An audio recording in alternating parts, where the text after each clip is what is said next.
The Voice 7, Karine Ferry et Nico ont rendu un émouvant hommage à Grégory Le Marchal lors de la demi-finale. Un peu plus de 11 ans après la mort de Grégory Le Marchal, décédé de la mucoviscidose, le 30 avril 2007, Karine Ferry et Nico Aliaga ont profité de la demi-finale de The Voice 7 pour rendre un émouvant hommage au chanteur disparu.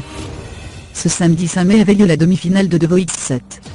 Au terme d'un prime ponctué de belles performances, 4 candidats ont réussi à se qualifier pour la finale qui aura lieu samedi prochain.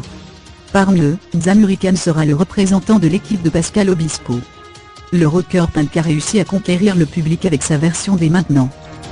Mais le jeune homme n'est pas le premier candidat d'un télécrochet musical à briller grâce à la chanson de Gilbert Bécaud. Il y a plus de 10 ans, Grégory Le Marchal avait ému les téléspectateurs avec sa propre reprise lors de la 3e saison de la Star Academy en 2004.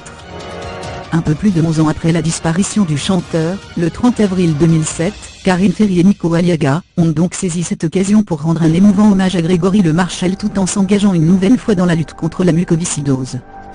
Après la prestation de Xamurican lors de la demi-finale, Nico a ainsi rejoint Karine Ferry en coulisses pour honorer la mémoire du chanteur disparu, et parler de l'association qui porte son nom. Ma chère Karine, je voulais te dire un mot sur l'association Grégory Le Marchal.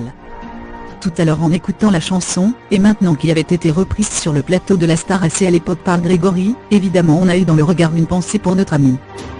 Nico a ensuite donné des nouvelles d'un projet phare de l'association Grégory Le Marchal, dont il est le parrain. L'année dernière, à la même époque, avec plusieurs artistes, on s'est retrouvés à Chambéry.